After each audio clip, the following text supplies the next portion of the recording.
podría definirse a sí mismo por las personas que admira y las que, sin ser tan duro, desprecia o rechaza. Porque las personas que admiran definen un poco las virtudes o los elementos centrales de lo que uno personalmente piensa que debe ser la manera de estar parado en la vida. Yo personalmente creo que los argentinos perdimos mucho con la dictadura y los desaparecidos, porque esencialmente perdimos el valor del romanticismo. En esa masacre son muchos los comprometidos, los jugados, aquellos que encarnaban virtudes de nuestra generación, que al no estar dejan un poco un desequilibrio, dejan como la balanza inclinada para el lado de los exitosos, de los pragmáticos, de los que siempre coinciden con el poder de turno. Y hay un poco de escasez de gente jugada, comprometida, de aquellos que son capaces de tener una opinión propia y no se preguntan si esa opinión los va a llevar al éxito o al fracaso. De esto que es un poco la autenticidad, aquel que quiere expresar realmente lo que piensa y lo que siente. Y yo hoy tengo para mí la satisfacción enorme de estar con un hombre al que realmente admiro. Y se trata de César Jalolaski. Y lo admiro porque Chacho dice siempre lo que piensa. Y lo que sí queda claro, que no le importa si esto le sirve o no a su correspondiente juego o prestigio político. Es lo que él realmente siente. Hay cosas muy profundas en las que coincido, quizá no en algunos amores u odios de Chacho, pero en la forma de pararse en la vida estoy totalmente de acuerdo. Chacho, vos priorizás esto por sobre todo. Claro, claro. Por empezar, me abrumas con tu admiración, porque si lo que yo hago es admirable, pobre país, ¿no es cierto? No, lo haces admirable, pues son pocos los que lo hacen hoy. Eso es lo malo, pues. Hay escasez de eso. Claro, ahí está la cosa. Si vamos a poner un extremo, si ser decente es un mérito, pobre país, pobre país. Yo no voy al extremo de ser decente, porque creo que hay miles de ciudadanos anónimos, ¿no? La decencia integral, no hablo de la decencia de no robar, o de decente, para convivir, para respetar al prójimo, para aplicar los viejos principios bíblicos, ¿no es cierto? No hacer al otro lo que no quiere que te hagan a ti. Y bueno, ¿qué más querés que eso? Y bueno, yo tengo algunas cuestiones que reconozco que son inmodificables ya, y además que están acreditadas hace muchos años, ¿no es cierto? La primera lealtad es conmigo. Yo puedo dormir tranquilo porque soy leal con mis ideas o con mis convicciones, que son elaboradas también, porque aunque parezca como un tipo caliente, lo más frío que tengo en la cabeza. Claro, entonces... O sea que esa calentura es la forma de expresar, pero no la forma de llegar a la conclusión. Expresar que yo la elegí deliberadamente como una manera de hacerme entender por la gente, por entender que la gente habla así. Entonces utilizar el mismo lenguaje, si hay que decir una mala palabra, se dice cuando hace falta. La cosa cotidiana nos enseña eso. Sí. Entonces, a querer aparentar en esas cosas me parece... El doble discurso para vos no existe. No existe, no. Y con vos hace mucho tiempo, unos cuantos años que nos conocemos, y muchas veces hemos coincidido y otras veces hemos discrepado. Y hay una reciprocidad en los sentimientos, porque para mí sos un digno político, y esto es lo que le hace falta al país.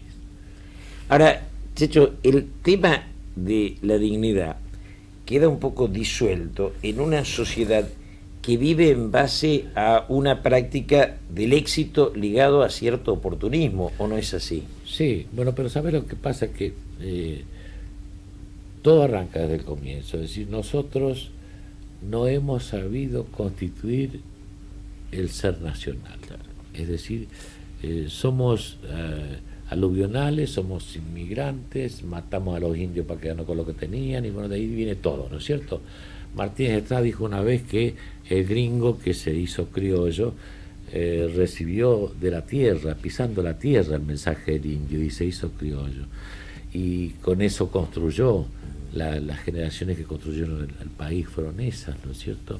Ahora, a partir de un hito que yo marco muy frecuentemente, que es la caída del muro de Berlín, que realmente yo estoy contento de que haya caído, me pongo a analizarlo y no sé qué va a pasar, porque la unipolaridad no me gusta tampoco. Claro. Es igual que el muro para mí, ¿no es cierto? Entonces esa unipolaridad, sumada a las decisiones económico-financieras que son las que rigen la vida de toda la humanidad, tomadas nadie sabe por quién, sin poder localizar el poder donde está asentado para decidirse, donde tenemos que ir a golpear la puerta para pedir un lugar y sentarnos en la mesa de discusión. Esta total anomia de la cosa hace que cada uno agarre para su lado y piense qué es lo que le conviene más en lo personal y en lo inmediato, lleno de temores. Entonces por temor se llega a traiciones, o llega al olvido de códigos, o llega a la despersonalización.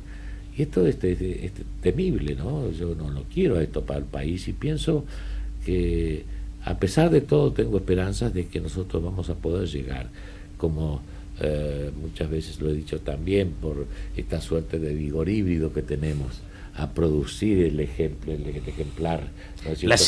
La síntesis que tenga todas las virtudes y también los defectos, pero que tenga las virtudes esenciales para hacer una línea que se imponga, ¿no? Como la idea esa que yo repito, y algunos me preguntan qué quiere decir, la de los 10 mandamientos, un pacto nacional. Pero yo lo miro a los chilenos, tienen sentido nacional, los paraguayos tienen, Uruguay ni que hablar, los brasileños ni que hablar, brasilenoso, me dicen. Bueno, tendrán todos los problemas que tienen, pero la nación la han logrado construir por encima de las diferencias, abarca las contradicciones, abarca, pero las contiene, sí señor. Y esto es lo que nos falta a nosotros. A mí me parece que en esto hay interferencias para que esto se logre. Las interferencias son determinadas por los intereses a los que no les conviene que el poder argentino, el enorme poder argentino que significaría un país unificado y con personalidad para gravitar sobre sus hermanos del continente, para gravitar en el mundo, no quieren tenerlo, porque le temen, porque no saben cómo van a hacer para manejarse. Y entonces vos te encontrás con que yo no soy periodista, así que mal podría pensar en nada contra la prensa, ni los medios, ni nada. Pero describo una realidad. Todos los medios están en manos extranjeras en su mayoría. Y los profesionales de la prensa tienen que vivir de lo que les pagan los patrones. Entonces tienen que obedecer a sus patrones. Entonces, si por ahí les nace escribir algo y le dicen no, por ahí no va la cosa, se la tienen que comer. Y eso es horrible, porque la libertad de prensa en definitiva no existe. La libertad de prensa es para el que puede pagarla. Entonces la prensa viene a ser una mercadería. Pero yo estoy de acuerdo con esa carencia de la libertad de prensa porque se ve todos los días. Pero yo estaba leyendo tu reportaje en Perfil, que realmente es un hermoso reportaje. Y hay una pregunta que me hago. Vos reivindicás a Alfonsín y Menem. Sí. Y yo coincido. Pero en ambos dos, ¿no hubo una falta de respeto por la rebeldía interna de sus fuerzas? Sí. ¿No hay un error en Alfonsín y en Menem de convertir su poder en una centralización que mata la diferencia, con lo cual mata la riqueza de ambas fuerzas políticas? Sí, yo creo que tienen ese error compartido, como tal vez otros, ¿no es cierto? Son personalidades totalmente diferentes. Pero en eso coinciden. Pero en eso también tienen tal vez un carácter parecido, uniforme en el accionar, ¿no es cierto?, la forma de actuar. Y bueno, es de desear que se den cuenta a tiempo. Yo no me puedo dejar de pensar siempre cómo fue posible que Balbín fuera a abrazarlo a Perón. Yo viví todo eso, vos sabés, vos también, todo el tiempo, desde que nació hasta que murió, todo. Y verlos abrazar es una cosa que hasta ahora me hace brotar lágrimas, ¿me entendés? Entonces digo, ¿por qué demoraron tanto? Yo era diputado y estaba ahí al lado de Balbín cuando despedía al cuerpo de Perón. Y ese viejo adversario que va a despedir al amigo, era, o podríamos los argentinos haber tomado eso como piedra fundamental de una sociedad construida. Así es. Salieron los enfermitos mentales de Videla y Firmenich. Yo no estoy en la teoría de los dos demonios, pero que eran enfermos mentales los dos, lo eran. Y derrotaron una sociedad que era el 90% que estaba con esa despedida y ese abrazo. Así es. Esa es la realidad, ese es nuestro drama. Por eso habría que ir a buscar en esas fuentes la inspiración para el accionar político, para ver la cosa política como el oficio más digno y más respetado o respetable que tiene que haber en un país, para que se termine este descrédito permanente y sistemático que convierte a la gente en mercadería, y a las noticias también en mercadería, porque te elabora una noticia según como que fuera una lata de conserva, para ver si se vende bien o no se vende bien, y ven cómo la disfrazan, cómo hacen el marketing, cómo hacen el envase, todo, y eso es la noticia, no es la mercadería. Ahora, Checho, vos y yo fuimos diputados en el 83, vos con un peso grande, y ahí en 3-4 años muere una generación, desde el poder político, la coordinadora y la renovación. Son una generación que está en las dos fuerzas políticas y las dos caen, habiendo riqueza en ambas, como para ser realmente la sangre nueva que hubiera impulsado otra sociedad. ¿Dónde está el error? ¿Es la soberbia? ¿Es demasiada intelectualidad? ¿Dónde está la base de ese error? El egoísmo. El egoísmo. Para mí el egoísmo, la lucha por la preeminencia, el afán determinante de acciones que te lleven a proyectarte para poder ascender, para acreditar un perfil político, digamos, aceptable por la gente, para llegar a tener más poder del que se tiene. Bueno, son formas equivocadas, me parece a mí, porque no respetan códigos. Yo me formé escuchando a los viejos, y los viejos tenían el don de enseñar. Me enseñaban. Era una cosa maravillosa. Te podría hacer 4 o 5 nombres, no quiero hacer omisiones, pero en mi juventud más tierna, más pequeña, digamos, escuchar hombres que te decían cómo había que hacer las cosas, por qué el país tenía que hacer esto, ver que un hombre sale del gobierno y el pueblo le hace una colecta para comprar una casa porque no tiene dónde ir a vivir, ver a un gobernador viajar en tranvía, llegar a la casa del gobierno caminando. Bueno, esas cosas te quedan a vos como ejemplos realmente de vida, ¿no es cierto? Y bueno, está bien que ahora las cosas hay que aceptarlas, las cosas modernas y todo esto. No está mal que se viaje, que se tenga auto, todo eso discutirlo ahora sería ridículo, como fue ridículo que yo renunciara por un aumento de dieta, ¿no es cierto? En aquel momento no era ridículo, hoy lo mirás y te parece una ridiculez. Bueno, entonces la gente debería querer más al país, y yo creo que en este momento, por eso lo digo ahí en esa nota, solamente 2 referentes políticos tienen capacidad, si se dan cuenta, de iniciar una utopía como esa. Que son Menem y Alfonsín. Ojalá que lo vean y que lo hagan. Ahora, Checho, hay una cosa que es trágica en Argentina. hay una visión de que el encuentro entre conducciones políticas de distintos partidos es pacto y que el pacto es trampa. Claro. Esta concepción lleva o conlleva una enfermedad social. Sí. El hecho de que se pudiera encontrar Carlos Menem con el Chacho Álvarez o con Graciela, o digamos, ese hecho demostraría la riqueza de una sociedad y no la debilidad de un pacto. ¿De dónde sale esta estupidez? Y bueno, de eso, de la necedad de los políticos, de la necedad de esperar que donde mete la pata el otro para caerle encima y para desprestigiarlo y para ganar prestigio a costa del desprestigio del otro. No a costa de uno mismo, sino a costa de la destrucción del otro. La destrucción del otro. Eso no se puede entender. Yo no lo entiendo y ojalá que se den cuenta que están haciendo. Lo que pasa es que parece que a veces eso produce votos o adhesiones y la clase política no es capaz de diferenciar los votos que necesita ganar con un proyecto de los que puede ganar con una trampa que después se le cae encima, porque degradar a mi adversario es degradarme. Mi adversario es mi espejo. Pero por supuesto, yo digo, el anti no sirve para nada. El anti no es un objetivo, no es un proyecto, es una destrucción. Entonces, hagamos algo pro.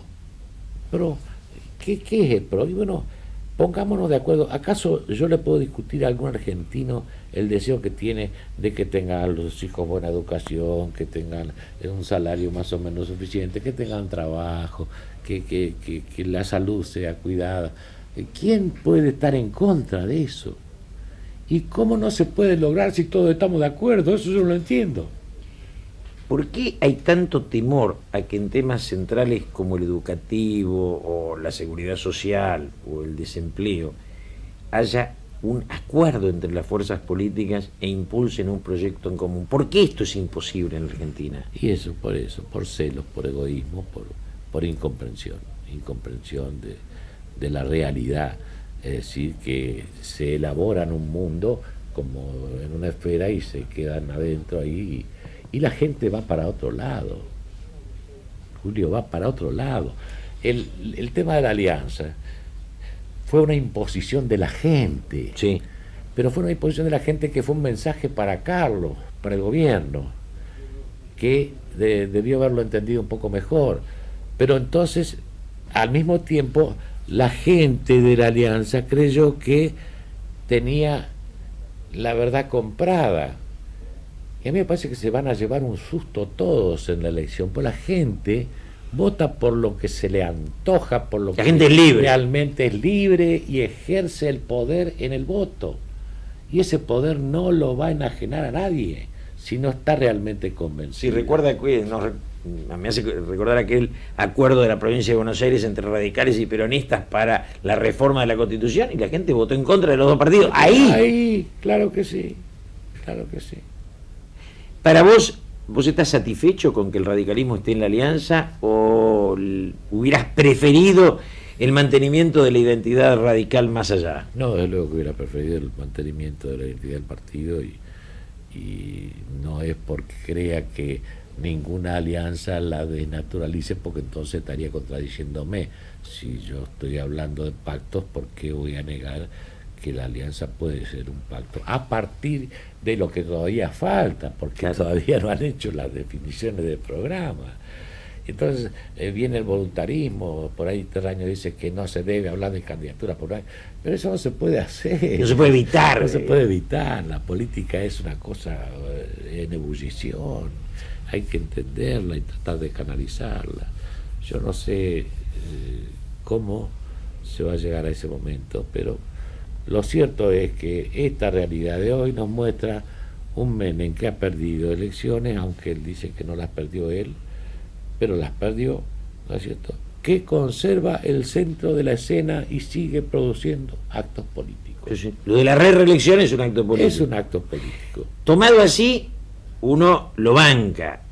Yo, en lo personal, cuando veo la posibilidad de que esto se concrete, yo me opongo.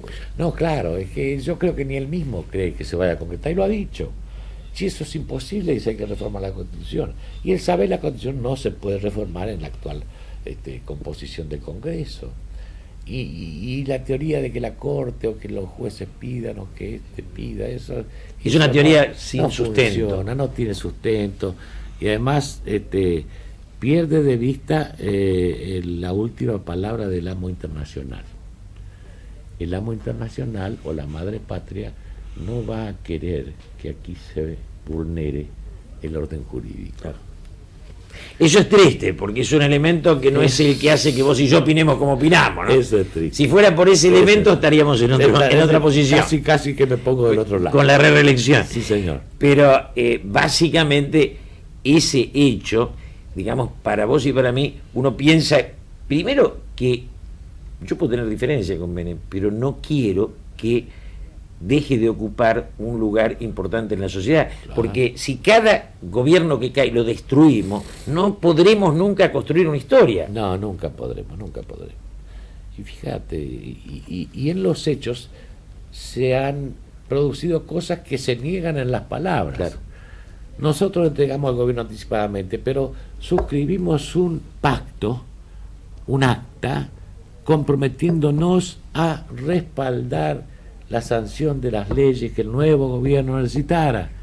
¿Qué fueron esas leyes? La transformación de muchas cosas que nosotros habíamos querido hacer y que el peronismo no lo había apoyado. No lo habían dejado. Sí. Y que después se hicieron no del todo bien, y bueno, con observaciones y con problemas. Pero uno tiene que hacer una profunda autocrítica, pero, ¿no? Claro, ¿por qué no miramos eso y decimos, bueno, si estamos marchando en la dirección que queríamos todos, ¿por qué tenemos que pelear? Vamos a pelear por otras cosas.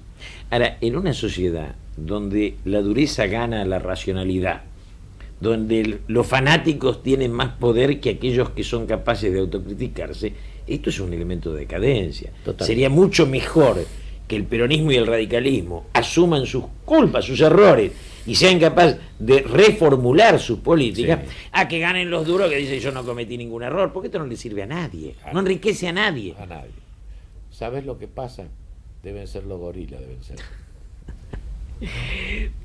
Vos decís, los gorilas en el sentido de aquellos que odian no al peronismo, sino a la política como política. Sí, señor. Sí, aquellos que plantean, cuando yo escucho ciertos discursos económicos, que le echan la culpa a la política de determinados errores de la estructura económica, yo me lleno de odio. Sí, yo también.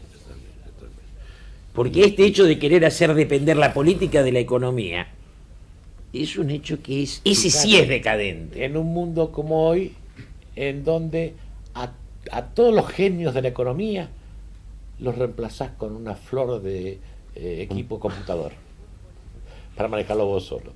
Pero la decisión política sigue siendo el centro de... Sí. Ahora, ¿sería loco sentarse a pensar el país del futuro entre las distintas fuerzas políticas? No, ¿les haría perder votos a todos? No, yo creo que lo ganaría. Yo creo que lo ganaría y pienso que es lo que la gente quiere. Fíjate, yo por ahí lo digo, a veces puede parecer vulgar, puede parecer banal, estúpido, pero esta piba Soledad es un significado. Sí. El eco que encuentra ella en la juventud a mí me ha llenado de orgullo y de alegría, no porque sea una diosa ni nada que se al margen que uno no tenga ese sea comercial o no comercial, no me importa, pero si es algo nacional que se vuelca y la juventud lo toma, lo asume, eso quiere decir que tenemos la materia prima. O sea, no importa el instrumento, claro, puede ser, uno puede apreciar más o menos. Sí. Lo que importa es que eso lleva a una revalorización del folclore que sirve a la construcción de la unidad de la nación y de la cultura de la sociedad, ¿no? Señor, porque nos están desculturizando, colonizando culturalmente. Estamos colonizados. Todo se vende porque lo compran. Yo no sé si enojarme con los que compran o con los que venden. Pero acá no nos queda nada. Si se cuestiona esto, se cuestiona el nervio de la democracia. Sí. Digamos, si uno toma la última elección de Menem y ve las otras candidaturas, Bordón y Masachesi, uno dice el pueblo acertó, ¿o no? Sí, sin duda. Digamos, sí. En eso, y si toma en el momento que eligió Alfonsín, yo me acuerdo que era peronista, estaba con Luder, y yo dije, el pueblo acertó. Acertó. Digamos, no por Luder individuo, sino le permitió el tiempo que necesitaba el peronismo para recomponerse, claro, y le dio al radicalismo la opción de poder que merecía en ese momento. Claro. Y ahí cuando inventaron aquello del tercer movimiento histórico, yo no. Vos nunca entraste en eso. Nunca. No, eso son cuentos, es el pueblo el que determina los movimientos históricos, con su decisión. Mantengamos la libertad para poder elegir y para poder ejercer ese poder en la gente, y yo creo que vamos a salir adelante. Cuando vos decís cayó el muro de Berlín, y esto dejó una cierta dictadura de un pensamiento de mercado que hoy se impone como única variante, vos planteás que la clase política argentina dejó de crear una alternativa válida a esa propuesta de mercado hoy. Claro. Porque eso no se cambia con lo mismo con ética, digamos. Yo creo que la ética es imprescindible, sí, pero esto como está más ética nos da otra visión del mundo. No, claro. ¿Me da permiso? Sí. No, claro que no. Yo creo que esta gente va a tener que darse cuenta que el mundo va a reclamar un cambio. Y guay de ellos si el cambio no se facilita. Es decir, yo no quiero hacer versiones apocalípticas, pero aquí en la Argentina no tenemos ningún comandante Marcos, y ojalá que no lo tengamos. Ojalá que no lo tengamos. Pero sin la sublevación. Apareció el comandante Marcos. Sin la sublevación siquiera, sin esa rebeldía, el mero hecho de tanta desocupación y tanto dolor en la calle, y esto de que salimos a festejar un partido y aparecen los marginales y nos arruinan la fiesta, es lo que nos obliga a repensar una sociedad sin marginales. Sí, con seguridad, pero sin marginales. Sí. Y el mercado tiene que tener una vigilancia, no una regulación si no quieren, pero una vigilancia del Estado. El Estado no puede ser indiferente, sino ¿para qué lo queremos? Yendo a un tema que es totalmente distinto a ese, o está en otro lugar. En el primer momento, cuando se plantea en la capital, y cierta idea global, sin ir a lo de la capital con el tema de los travestis y compañía, que creo que implica una visión del mundo que está errada en el sentido de que está en la confrontación con la fuerza de seguridad, que se olvida en que tenemos que construir una policía propia y no pelearnos con la policía que hay. Y después terminamos haciendo una legislación que se nos cae encima. ¿Vos no creés que tendríamos que ser capaces de construir códigos que nos permitan, en serio, no el uso de una fuerza de un mal policía, pero la vuelta a poner en manos de un policía recuperado el poder necesario para que la seguridad exista? Claro que sí. Por eso me alegro mucho que se empiece a formar el Consejo de la Magistratura, el enjuiciamiento, que la justicia empiece a estructurarse para ser respetable. Entonces a partir de ahí no va a haber mala policía, porque la gente va a poder ir a golpear la ventana de un juez o la puerta de la casa de un juez para ser atendido. Entonces su derecho va a valer, va a ser respetado. Entonces esto que está en contra de principios elementales constitucionales no puede ser tomado como código de contravenciones en una idea libertaria, si se quiere. Que como romanticismo parece maravilloso y después la realidad termina agrediendo. Es un absurdo, yo no hago discriminaciones. Vos y yo respetamos al travesti, pero antes respetamos al ciudadano. Que cada uno haga de su culo un pito, perdóname el francés. Pero no en la calle, porque eso es lo que la Constitución no permite. Las acciones privadas de los hombres. Algunos dirán que vos y yo somos retrógrados en este planteo, claro, y somos retrógrados. Que lean la Constitución nada más, yo no digo más nada. Hay como una reiteración del progresismo argentino de construir ficciones que luego se le caen encima, ¿no? Sí. Digamos, esta es una, pero hay toda una idea de la sociedad que es de puro cuestionamiento al poder establecido, termina armando una ficción que es irrealizable. Digamos, esto de los travestis es un tema, pero que solo muestra que hay un pensamiento que no se puede convertir en práctica, y es ese pensamiento progresista no comprometido con la realidad, con la cotidianidad. Así es. ¿cuál es tu relación con la idea del peronismo? Vos decís acá una cosa muy linda, que es tu planteo histórico con Perón. Yo creo que el radicalismo y el peronismo son primos hermanos, por decir alguna cosa, o cualquier otra que se parezca, porque tienen vertiente nacional. Ambos dos. Ambos dos. Que uno haya nacido de abajo y que otro haya nacido de arriba, no importa. Perón fue un visionario, vio las cosas cuando nosotros estamos enredados en otras. Nosotros del 30 para adelante el radicalismo dejó de existir como radicalismo. Entonces naturalmente tuvo que ser reemplazado y Perón nos ganó con las banderas de Irigoyen. Y nosotros volvimos a ganar en el 83 con las banderas de Irigoyen también.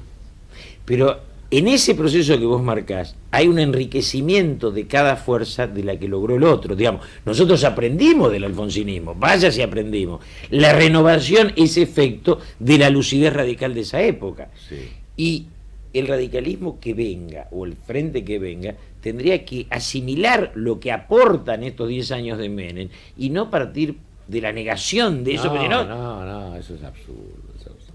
No, eso es irreal. Porque no es así. Hay que acomodar las cosas con el menemismo, con Menem, con el peronismo, con todos. Hay que acomodarlas un poquito. Y uno y otro tienen que entender que hay algo común de lo que participamos y que tenemos que buscar la manera más inteligente para lograr un asiento en la mesa de las decisiones, allá no sé, que en la quinta fila, no sé dónde lo van a poner, pero tenemos que estar allá. No podemos aceptar bajando la cabeza todas las imposiciones que nos quieran hacer. El peronismo y el radicalismo, vos decís, son primos hermanos. El peronismo tiene como ventaja con relación al radicalismo su capacidad de no tenerle miedo al poder económico o al poder militar. Y esto es una ventaja y es también un riesgo, porque a veces este no miedo termina dando una mezcla en la cual la política pierde identidad. Claro. ¿Cómo podríamos resolver maduramente esa relación con el poder, por ejemplo, con el poder económico? Que, digamos, ¿cuál es la relación entre una fuerza política y esta burguesía nacional imprescindible para un capitalismo? Yo no sé qué decirte, pero por ahí pienso que el radicalismo tendría que ser menos democrático. Menos democrático, sí, es cierto. Y el peronismo tendría que ser menos absolutista. Es perfecto. Un poquito cada uno. Vos sabés que Pugliese, en aquellos años en que estaba en la Cámara, y fue uno de los personajes que más respeté, me parecía absolutamente un sabio, yo le hice una crítica por la relación del radicalismo con el empresariado. A mí me dolía del radicalismo una confrontación permanente con todo aquello que veían como corporativo y que en rigor, me dijo Pugliese claramente, nosotros creemos que estas son corporaciones y terminamos peleándonos con la realidad. O sea, el poder económico no es una corporación, es un elemento que vos no podés dejar suelto. No podés. Menos democrático, ¿qué querría decir para vos? Más capaz de sentarse con las... Claro, de ejercer el poder. De ejercer el poder. Yo no me puedo olvidar las discusiones que he tenido con Alfonsín, que es un demócrata visceral. Que ese fue su problema también y su Y límite. ese fue su problema. Cuando yo le pedía decretos, se horrorizaba. Lo que en uno es una carencia, en el otro es una exageración. Exactamente. Entonces un poquito que afloje cada uno. El radicalismo tendría que aprender del peronismo a usar el poder. Exacto. Y el peronismo tendría que aprender del radicalismo a limitar ese uso del poder. Exactamente. Y no serían lo mismo, porque las diferencias... No, claro. No serían lo mismo, las diferencias existen. Ahora, en Estados Unidos, cuando uno ve la distancia entre republicanos y demócratas, es tan poca que uno dice, esto es una sociedad madura. Sí, pero déjame joder. Si vota el 30%. Vota el 30% ¿Qué democracia de mierda es eso? Con perdón de los sí, respeto mucho esto. Pero no, nosotros acá votamos el 80%, cuanto es menos del 80%. No, creemos que hay abstención. Tenemos que preocuparnos. ¿Cómo ves el futuro del radicalismo? ¿Vos te gusta de la Rúa? Y bueno, es el candidato que tenemos y creo que... ¿Lo vas a apoyar? Sí, yo sí, en lo que yo de mí dependa, sí, lo voy a apoyar. Me parece que es un hombre con experiencia de gobierno, que tiene férreas convicciones. Que eso es muy importante, ¿no? Las dos cosas son importantes. Sí. Ojalá que entienda que no va a poder gobernar solo. Es decir, que tiene que gobernar con todos. Con todos. ¿Y el candidato peronista quién ves?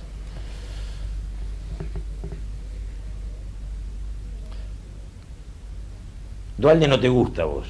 Bueno, casi con Duhalde implícitamente tengo una cuestión personal, pero es una cuestión personal que no existe, en realidad no, pues yo con él no tengo nada personal, pero sus actitudes en un asunto que me ha tocado muy de cerca me han hecho cambiar de opinión sobre él.